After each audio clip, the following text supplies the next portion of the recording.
नमस्कार।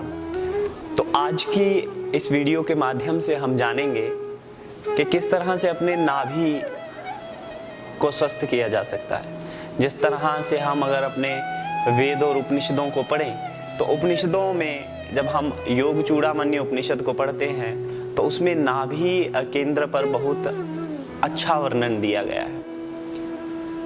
योग चूड़ामणि उपनिषद के अनुसार हमारे शरीर के अंदर 72,000 नाड़ियां जो हैं कार्य करती हैं।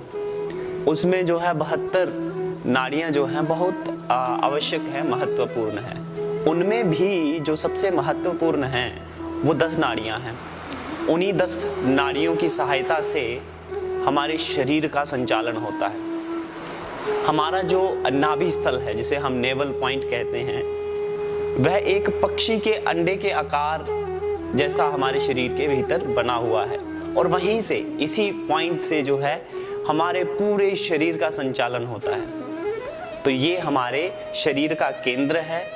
इसी स्थान से हमारे शरीर के अंदर जितनी भी 72,000 नाड़ियां हैं कार्य करती हैं, इसी पॉइंट के माध्यम से करती हैं।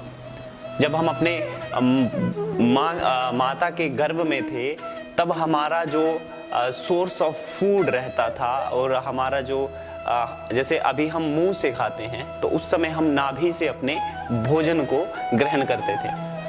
इसीलिए नाभि का ध्यान रखना बहुत आवश्यक है और यौगिक व्यायाम पद्धति में आपको नाभि यानी कि अपने शरीर के केंद्र को स्वस्थ रखना अति आवश्यक है।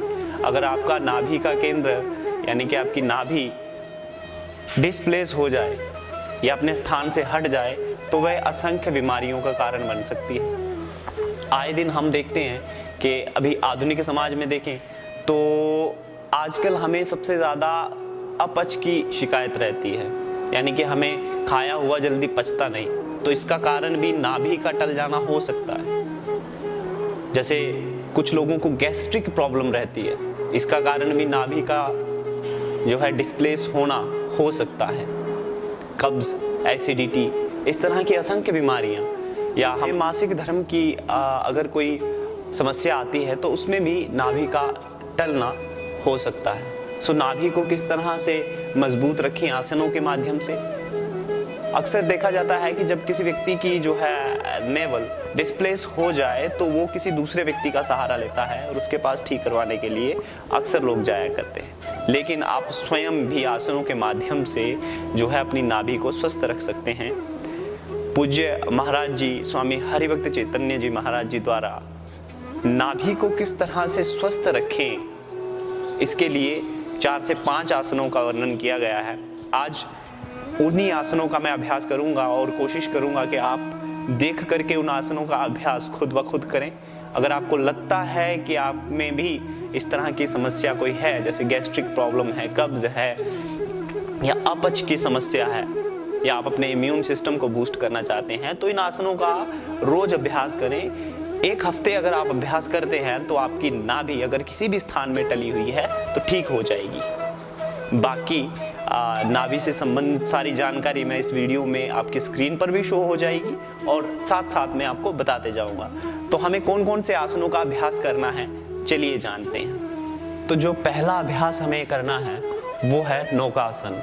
नौकासन यानी कि नाभ के समान हमारे शरीर की स्थिति होगी और इस आसन में पूरा प्रभाव हमारे जो है नाभि स्थल पर पड़ेगा, यानी कि मणिपूरक चक्र पर पड़ेगा। किस तरह करना है चलिए देखते हैं।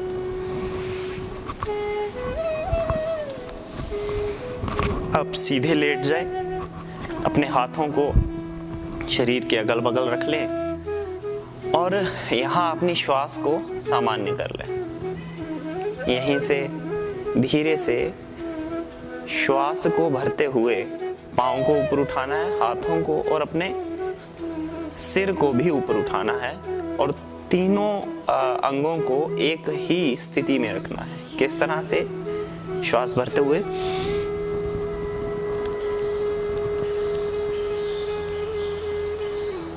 कुछ देर यहीं पर रुकें, जैसे 1 मिनट रुक सकते हैं 30 सेकंड रुक सकते हैं। शुरू में 10 से 15 सेकंड भी रुक सकते हैं। फिर श्वास को छोड़ते हुए वापस। इसी तरह इसका अभ्यास आपको 3 से 4 बार करना है। तो दूसरा अभ्यास जो हमें करना है वो है धनुरासन का। हम यहाँ पूर्ण धनुरासन नहीं करेंगे, हमें सिंपल जो धनुरासन है जिसे कोई भी व्यक्ति कर सकता है उसी का अभ्यास करेंगे। तो धनुरासन के लिए पहले मकर आसन की स्थिति में लेट जाएं। आपके दोनों हाथ आपके माथे के सामने और माथा दोनों हाथों पर होना चाहिए और दोनों पाँव जो हैं वो बाहर की तरफ खुले हुए और एड़ियाँ जो हैं आपस में मिली हुई होनी चाहिए। ये है मकर आसन की स्थिति।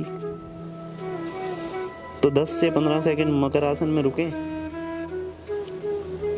और फिर दोनों हाथों से दोनों एंकल जॉइंट को पकड़ने की कोशिश करें। यहाँ से पकड़ के अब श्वास को भरते हुए अपने शरीर को ऊपर उठाना है नाभि के बल।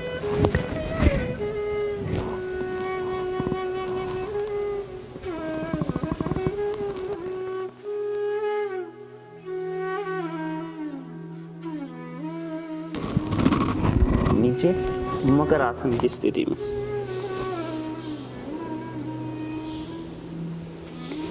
तो ये हमारा हुआ दूसरा अभ्यास। इसे भी आप 3 से 4 बार करें। 30 सेकंड या फिर अपने अभ्यास को बढ़ाएं और 1 मिनट तक इस अभ्यास में रुकने की कोशिश करें। अब तीसरा आसन। तीसरे आसन का जिसका हम अभ्यास करने जा रहे हैं वह है चक्रासन, यानी कि शरीर को चक्र के आकार की स्थिति में लाना। इस आसन का अभ्यास भी हर कोई व्यक्ति कर सकता है। तो इस आसन में सबसे पहले सीधा लेट जाएं दंडासन में, फिर अपने दोनों हाथों को अंदर की तरफ ऐसे मोड़ के ज़मीन पर रखें, पाँव को भी फोल्ड कर लें, रखें और श्वास को भरते हुए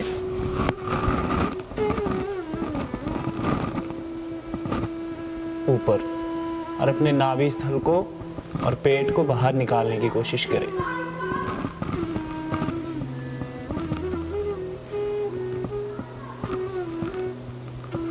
कुछ देर 30-40 सेकंड रुकने के बाद श्वास को छोड़ते हुए वापस सीधे लेट जाएं। ये था आपका तीसरा अभ्यास।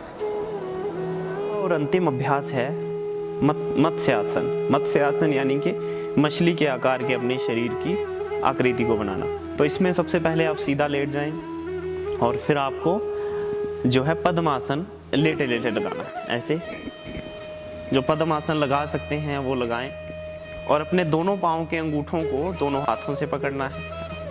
तो यहीं से आपको इस तरह अपने सिर को ज़मीन पे लगाने की कोशिश करनी है और घुटनों के बल ऐसे घुटनों के बल उठने की कोशिश करनी है और पेट को बाहर निकालना। कैसे? ऐसे अपनी कमर को ऊपर उठाना है, घुटनों के बल उठना है, सिर जमीन पे, पेट बाहर निकाल। कुछ सेकंड रुक के फिर वापस श्वास छोड़ते हुए वापस। तो ये था आपका चौथा अभ्यास। तो इस तरह आप इन 4 आसनों के अभ्यास से अपने नाभि को, अपने मणिपुर चक्र को जो है स्वस्थ रख सकते हैं और ये आपको असंख्य बीमारियों से जो है छुटकारा दिला सकते हैं। इन आसनों का अभ्यास आप नियमित तौर पर 1 हफ्ता तक करें और आप देखेंगे कि आपके पाचन तंत्र में बहुत, या आपको गैस बनती है तो उसमें बहुत ज़्यादा बदलाव हो जाएगा। गैस बनना कम हो जाएगी आपकी। जो अगर आपको ज़्यादा कब्ज़ है तो वो ख़त्म हो जाएगी। अगर आपके जो अपच की शिकायत है तो वो ठीक हो जाएगी। आपका इम्यून सिस्टम अच्छा हो जाएगा। तो इन आसनों का अभ्यास करें और किस तरह आप दूसरे व्यक्ति की सहायता से भी जो है अपनी नाभि को स्वस्थ रख सकते हैं, किस तरह उनका अभ्यास कर सकते हैं, तो उसकी भी एक वीडियो बनाएंगे। और उनके मैं फ़ोटोज़ जो हमारे महाराज जी की पुस्तक है योगिक सूक्ष्म व्यायाम, उसमें आपको उनके फ़ोटोज़ मिलेंगे। मैं इस वीडियो के माध्यम से भी शेयर करने की कोशिश करूँगा। आप उन फ़ोटोज़ को भी देखें और उन आसनों का अभ्यास कैसे करना है उस पर भी एक वीडियो बनाएंगे। आज के लिए इतना ही। स्वस्थ रहें, समृद्ध रहें। बहुत बहुत धन्यवाद।